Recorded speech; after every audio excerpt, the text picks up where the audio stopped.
Thank you. So a few months ago, I bought some singular phones for the family. If we could have the slides go up, thank you. And $30, $40 rebate. So now I have a billing relationship with them, so they ought to just deduct it from my bill. Or they should maybe mail me a check. But 12 weeks later, they mail me these credit cards. Now, credit cards feel really valuable. And so it's sort of exciting to hold something in your hand. And then you realize that what they've actually done is send you a debit card with exactly $30 on each one. Which means, and the expiration date is 60 days after you get it.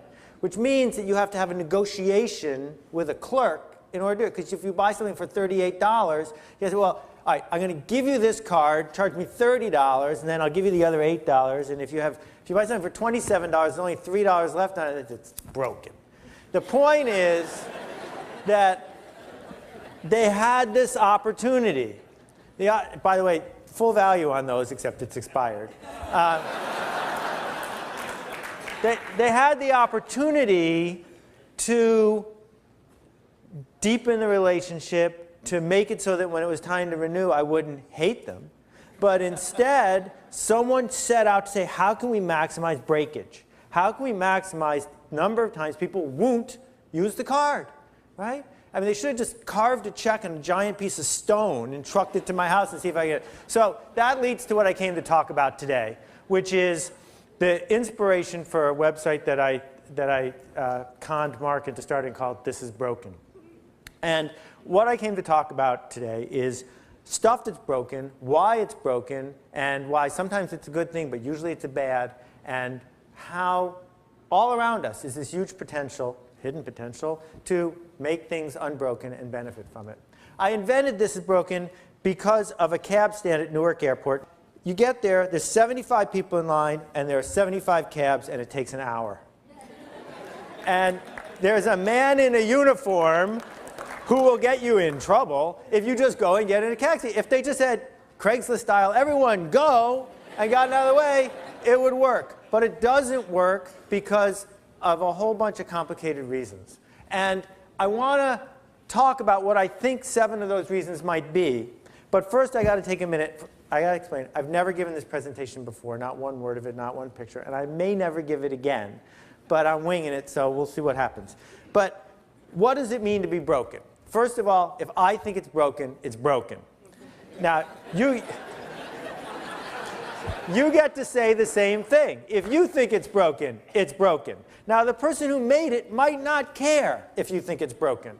And that's the incredible stupidity of the comments section of This Is Broken, which is that no matter how broken something is, someone will post a note saying, I don't think it's broken, and here's why. Right? And I don't care if you don't think it's broken. If I think it's broken, it's broken. So, that said, here are 7 reasons why things might be broken. The first symptom is, the first cause might be the not my job syndrome. The second one could be created by a selfish jerk. The third one is the world changed in between the time it was designed and the time you used it. The fourth one is I didn't know. The fifth one is I'm not a fish, which is one of my favorites. The sixth one is contradictions. And the 7th one is broken on purpose. And I'm going to whip through these as quick as I can. I am sure that this is not the right list. I'm sure I'm leaving things out, but I'm winging it here. So here we go. Not my job. Someone actually made this sign. Now, the guy who made the sign is gluing the letters, right? And he's a smart guy. He knows it's stupid. It's broken, but it's not my job to fix it. This is the movie theater. If you know anything about movies, you know that 99% of their profit comes from the crap they sell you at the concession stand. So tell me why this is the line to buy something with a 95% gross margin. The people at the counter are doing their best, but there aren't enough of them. The system is broken. Somewhere along the line, somebody had the job of reducing the cost at the theater. And the easiest way to reduce the cost is to, play with the thermostat or have fewer people at the concession stand. And there's one theater in Bronxville, New York, where the concession stand closes 30 minutes after the last showing. It starts. So there's an hour where there are hungry, fat Americans who want to buy more food at 95% markups. They can't do it. This sign is sitting on a big electric gate. So the people who are making the gate are making a device that can crush small children to death. And they're putting the sticker on it, knowing what the sticker says, right? They ought to walk down the hall to the engineer and say, no, the sticker is not the solution to the problem. There's a lot of broken things in men's rooms. I don't know about ladies' rooms, but in men's rooms there's a lot of broken things. It's not altogether clear why. But I have just one or two examples. You can get in trouble taking too many pictures, but I have one or two examples. The problem is someone had the authority to make this sign, but not enough authority to fix the reason they made the sign in the first place. And one of the symptoms of not my job thinking is when you see something that's broken, that's not broken everywhere, and there's just a sign to help the public navigate the problem. This is one of my favorites. I have no explanation whatsoever for that one. So this one came from Mark. Did you take this picture? Sent to Mark. Okay, so it's for a dog. It's a prescription for a dog, and it says, can you read it back there? Alcohol may intensify the effect. Use care when operating a car or dangerous machinery. So the pharmacist knew it was for a dog, but it's not her job to decide not to put the sticker on. Now, some things that are broken you didn't notice were broken until I put this in your head, which is really nasty of me, because now for the rest of your life, you're going to be as frustrated as I am. People with bikes pay just as many taxes as people with cars. But there's no one whose job it is to make it easy to park your bike. So instead, people with bikes have to do things like navigate with trees, because there's no one whose job it is to address the problem. So lots of people can see it's a problem as you walk down the street and you see bikes getting stolen or hanging off things. There should be an easy way to park your bike, because the taxpayer paid for it. There should be someone whose job it is. But once again, we're talking about what happens when an organization gets so big that they assign things. Another one, New York makes sense except for the West Village. Everyone in the West Village is lost. So if you're lost, you can't go to the Soy Luck Club and do business, and so she can't pay as much in sales tax. Why not, on every single light post, have a little map of the West Village? I'll tell you why, because it's no one's job to do that. And my last one is this. Engineers will tell you there's a good reason that batteries go up and down. It's series or parallel or some nonsense that I don't understand. Okay, but it's somebody's job to say, wait a minute, if we just moved a couple wires, we could make all the batteries face the same direction. That should be their job. Oh, I'm sorry, and the last one, Museum of Natural History. I don't know if you were there yesterday, but if you saw it every day, this is what the garbage can looks like. And the guy who has to clean up the garbage can, it's not his job to get a better garbage can. So instead, every single day, he has to clean up all this trash. Oh, I got one more. We spend millions of dollars dumping these things, which is a good thing to do, on people who need food. Why are they designed to look like bombs? Right? I mean, what's the point there? Not my job to fix that. Okay, the next one is selfish jerks. There's a little bit of an echo of some of my past work here. The publisher of the Wall Street Journal sends me some spam to sign up. No, I don't care about you. You have not only wasted my time, but you have gone ahead and hurt your brand to get something in the short run. Another example is actually not selfish, it's just theft, and it really hurt my feelings. But these people are selling sort of organic cigarettes. And it's broken, but it works on some people who don't think it's broken, but it's selfish. It's selfish to use the ability to tell that story in order to eventually kill and maim your customers. This guy used to be a respected best-selling author, but in his quest to sell more and more books, he's decided it's okay to do something that's broken, spamming people to sell more. And Chase, some guy really in a hurry to sell more credit cards, decides it's okay to break his brand by spamming people. And this is the contract I have to sign for my kid to skateboard. Now, if the goal is to tell me the truth about risk, it should be designed in a way that I'm actually going to read it and understand. If the goal, on the other hand, is to put enough stuff on the page that after, God forbid, he breaks his wrist, and I try to sue them, they can say, ha, ha, ha, we tricked you, then that's what they accomplished. But once again, it's an example of something being broken. And this is a little riff that was on This Is Broken from an airport, I think in Montreal or Toronto. Internet access, they don't have Wi-Fi, you have to pay for this machine. There's one of these machines. First thing, they don't want to pay for new keyboards. So the keyboard is made out of kryptonite, and you're unable to actually use it. And the chair is really uncomfortable, and the screen is loaded with ads and stuff at the top, so it takes a really long time to surf. Also, that you would end up having a lot of throughput because they make more money on short-term usage, and B, so that you wouldn't get a lot done. Doesn't make sense. This one, I wish I had more pictures for. Napoleon Dynamite, right? Great T-shirt worn by Napoleon. The thing is, it's spread throughout the whole net. You can make one of these T-shirts by buying the letters and ironing them on. But the officially licensed T-shirts don't look like that. The officially licensed T-shirts have all sorts of stuff that grown-ups think should be on an officially licensed shirt. So they went ahead and said, we can make it better than it was in the movie. Broken.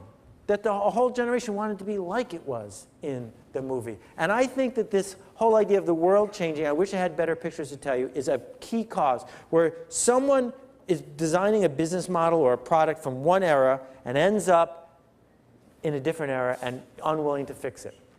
Contradictions. This one I saw in my sister-in-law's bathroom. I can't imagine buying this product. I can imagine using it, right? You got a kid who's like, their jugular is spouting blood. You want one of these. But in the drugstore, you don't want to imagine that you're ever going to need it. Someone sent me this from Germany, professional gum. There's just, it doesn't match. And this one someone sent me that was on my blog for a while.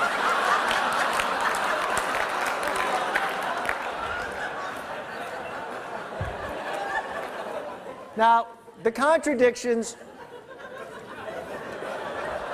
can be really subtle. The agent he wants probably won't be, this won't appeal. This pitch doesn't appeal to the agent that will help him. So again, an internal contradiction can get you in a lot of trouble. And this is the wine list at a restaurant that's all in a tablet. Now, wine is all about like paying $90 for something that was made in oak in France. And as soon as you add the Windows operating system to wine, you're just not going to pay as much. You know, and if you're midlife and still fat, you know a miracle isn't going to help you. Okay, this one is really cool. I'm not a fish. Here's a culvert. Okay? A culvert. The problem is the trout or the salmon or whatever can't get up. They need this culvert. The problem is the person who designed the culvert isn't a fish. Just like the person who designed this sign that says nothing doesn't drive to the airport. They know where they're going. They don't need a sign. Or the traffic engineer who thinks that these 5 letters mean something to anybody. I mean, if you know what this means, you're not lost and you don't need the sign. They should just take it down. And at the fairway, you know, the person who made this sign is not a bargain shopper, and it's unlikely that they're... So this is PayPal. PayPal sends you a letter to confirm your address. Now, I could have done 10,000 web examples, but they're boring. This one just happened to me. They send you a letter to confirm your address. You had to enter the code. But if you didn't get the letter and you need another one, which button are you supposed to press? If their goal is to have an interaction with you, they should make it easy to have an interaction. This one I found on the web. This is the design for a dashboard, I don't know which car. The problem is when you put the cups in the cup holder, they get chilled by the air conditioner and you can't touch any of the controls. The person who designed it doesn't drink coffee. Okay, the I didn't know category, and I'm going to have to go a little faster. At the bottom of this box of chocolate, it says, do not read while the box is open. You know, I didn't know it would dump chocolate on everybody's lap. You should have. This is from JFK, a directory in 12 languages of everything in the airport. Anybody in a hurry has no chance whatsoever of finding anything. This is a product from Japan called water salad pureed romaine lettuce in a jar. This is a product, I think, from Greece. I didn't know. And this is a very famous beverage from Japan. It's a little too sweet, but the guy in Japan, that's apparently a good riff that people want to drink. This is for a $1 million laser cutter in a factory in Buffalo, New York. Now, I want you to look at the dirty parts. Those are the buttons that get pressed. There are buttons that never, ever get pressed. Every button is exactly the same size. It doesn't make sense. The person who built this never used it, never thought about what is going to happen. As a result, it's a failure. And back to JFK, if you're going to Uzbekistan Airways, this is the only sign in the entire roadway that tells you where to go. The only one. So if I think about all the decisions I need to make at the airport, probably the single most important one is going to the right terminal. But again, you know what I'm saying. And I don't know, if someone can explain this sign to me, you win a prize. Okay. My penultimate category is broken on purpose, which is my opportunity to show you my socks. Now, my son points out that the socks do match because they're both the same thickness. But the point is, they're broken on purpose so that people will see the brokenness of them, comment on it, notice it, and maybe buy a pair. And some other examples I have of that, Jimmy Choo shoes are not good shoes. They are not good at being shoes. They're good at something else. They're broken on purpose. So don't complain if they hurt your feet, because that's not what they're for. This sign is trying...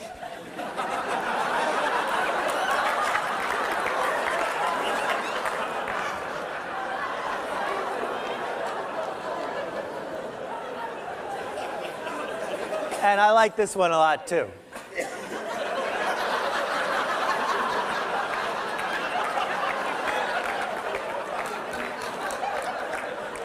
Now, Edward Tufte is really proud of this graph. He says that this is the best graph ever made. I think he's completely out of his gourd and totally wrong. I think this is one of the worst graphs ever made. He's very happy because it shows 5 different pieces of information on 3 axes, and if you study it for 15 minutes, it really is worth 1,000 words. I don't think that's what graphs are for. I think you're trying to make a point in 2 seconds for people who are too lazy to read the 40 words underneath. And to make me spend 15 minutes studying it doesn't make sense. And I thought about it, and I was going to stand up here and jump all over him, and then I moved it to this section, because he picked it because it's broken on purpose. For the kind of person that you want to reach, they want to read a complicated, difficult to understand graph and get the satisfaction of figuring it out, because then they get it. And so what I thought was interesting about showing you this is it's easy for us to project our bias. I think it's broken, therefore it's broken, on everything, when in fact, sometimes the best thing to do is break it for the people you don't care about, and just make it work for the people that you do. This tie, on the other hand, is a whole other story. Okay, and I want to close by showing you some that are just plain broken. I'll comment if I think it's appropriate. These are the famous internet marzipan babies. This sign speaks for itself. You could explain that one to me later if you want to. Now, Samsung makes a knockoff of the iPod for people who are too cheap to buy the real one. And their ad says, "Fly like a rock star," with pictures of a knockoff of 2 rock stars listening to a knockoff of the iPod. So I didn't get that one either. This one goes without saying. This is one of my faves. Those are bullet holes. Now, in this Superman cartoon, they got to figure out a way that Superman's going to pretend to be Clark Kent for like several days on this deserted island. So, because he wants to get Superman to turn into Clark Kent, which never helps solve a crime, he has to come up with this whole long explanation, thus making the entire story bogus. And one of the categories I need to invent, which I don't have a name for, is this idea that you want something to happen, so you break the interaction in order to get to where you want. It never works. And that's my last one. There are my credits. If you get a chance, I challenge you to go to This Is Broken, upload your own. Thank you for your attention. I appreciate it. Thank you.